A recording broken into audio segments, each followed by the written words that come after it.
Neste episódio, vamos falar sobre a parte mais fraca na estrutura do tanque, a visibilidade. Como este problema foi resolvido pelos projetistas dos primeiros veículos. Por que um tanque precisa de um periscópio? E qual foi o primeiro modelo a ser equipado com visão noturna?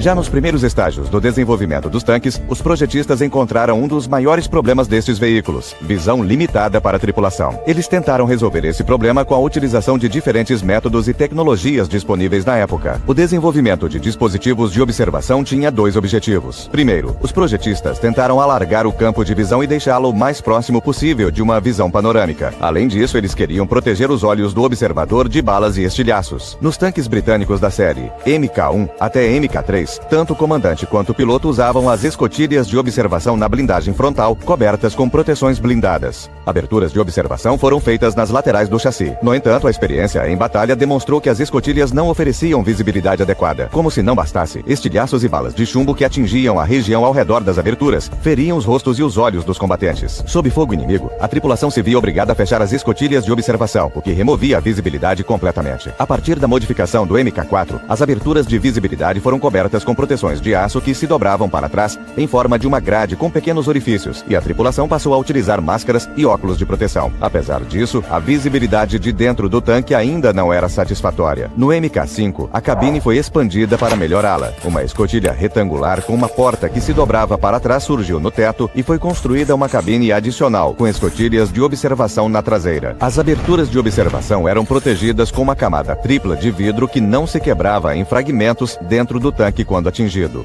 O passo importante a ser dado em seguida no desenvolvimento de dispositivos de observação eficazes foi dos engenheiros franceses. No Renault FT-17 foi implementada uma cúpula de observação com 5 aberturas ao seu redor. Apesar de não serem protegidas por camadas triplas de vidro ou proteções blindadas, o comandante conseguia visualizar o campo de batalha sem ter que girar a torre. Esta foi uma característica nova importante, que então passou a ser usada na maioria dos tanques. Os franceses também foram os criadores de outra inovação importante. O pioneiro tanque pesado 2C dispunha de uma cúpula para o comandante com um estroboscópio. Foi construída uma abertura fixa à frente dos olhos do observador com um anel de metal de rápida rotação, sendo colocado logo antes da abertura.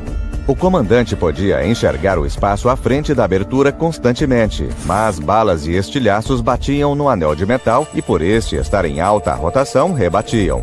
Apesar da originalidade destes dispositivos, eles eram complexos, caros e não eram confiáveis, por isso não se tornaram difundidos. Durante o entreguerras, artilharias antitanques e metralhadoras de alto calibre se tornaram comuns.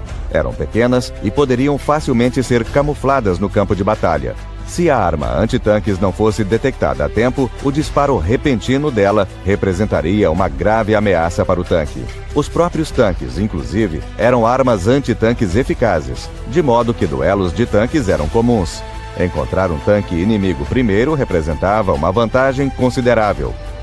Tudo isso resultou em maiores exigências para dispositivos de observação. Foi a vez dos projetistas alemães mostrarem do que eram capazes. Eles liberaram completamente os comandantes dos PZ-3 de suas obrigações secundárias. A observação do campo de batalha era prioridade. Para isso, o comandante dispunha de uma cúpula com dispositivos de observação ao redor.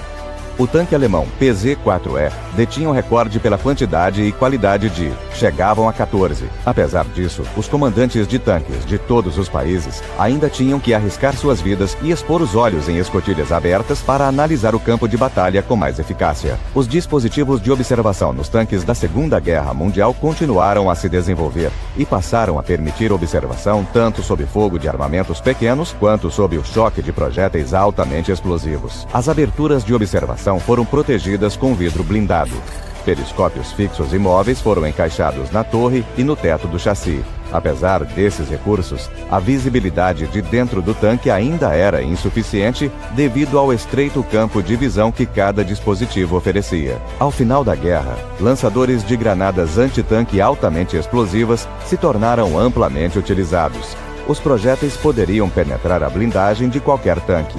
Detectar um soldado armado com um false patron a tempo era de vital importância para a tripulação do tanque. Eram esses os momentos críticos que obrigavam os comandantes a botar a cabeça para fora da escotilha para ter uma visão mais clara. Depois dos resultados da Segunda Guerra Mundial, decidiu-se mutuamente desistir de aberturas de observação. Elas enfraqueciam e muito a blindagem do tanque. Elas foram substituídas por periscópios que permitiriam aos observadores olhar em volta e mudar o ângulo de visão bastando apenas girá-los. Alguns modelos chegaram a ser equipados com um estabilizador, um controle remoto elétrico e tinham proporções de aumento de imagem variáveis. Os projetistas também se preocuparam com a possibilidade de uso dos dispositivos de observação em qualquer condição climática. Para isso, eles foram equipados com limpadores similares aos usados em carros, desembaçadores, um sistema anti-neblina por ar comprimido e um sistema de limpeza com líquido pressurizado. O desenvolvimento de dispositivos de observação rumou para a unificação para módulos versáteis compactos protegidos por um revestimento blindado e equipados com métodos eletrônicos de visibilidade de múltiplos canais, câmeras de vídeo coloridas em alta definição e processadores de imagem com infravermelho térmico de longa distância.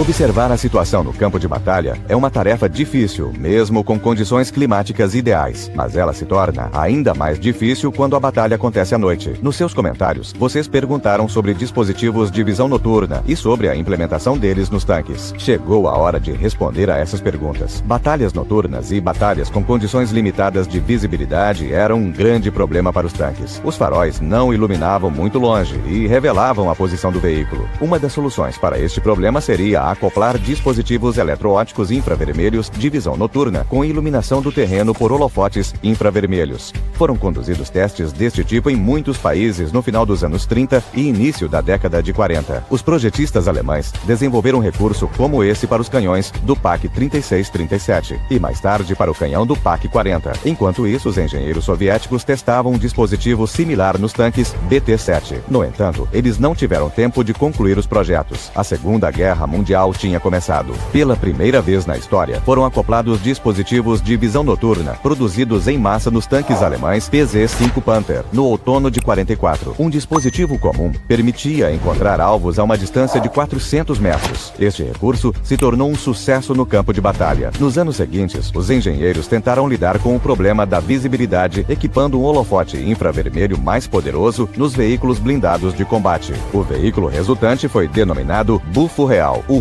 e iluminava alvos a uma distância de até 1,5 km. Apesar disso, depois de outros desenvolvimentos nesta área, a iluminação adicional dos alvos se tornou desnecessária. No pós-guerra, os cientistas trabalharam em um novo recurso, um processador de imagens térmicas. Estes dispositivos eram usados ativamente pela Marinha, mas eram considerados pesados demais para tanques. Consequentemente, os tanques só passaram a ser amplamente equipados com eles na década de 80. A corrida tecnológica pela melhor visibilidade foi tão intensa quanto qualquer corrida armamentista. Se você consegue criar um tanque que detecte bem os alvos em todas as condições e direções, você dá um passo em direção à criação de um veículo de combate versátil, capaz de lidar com qualquer desafio.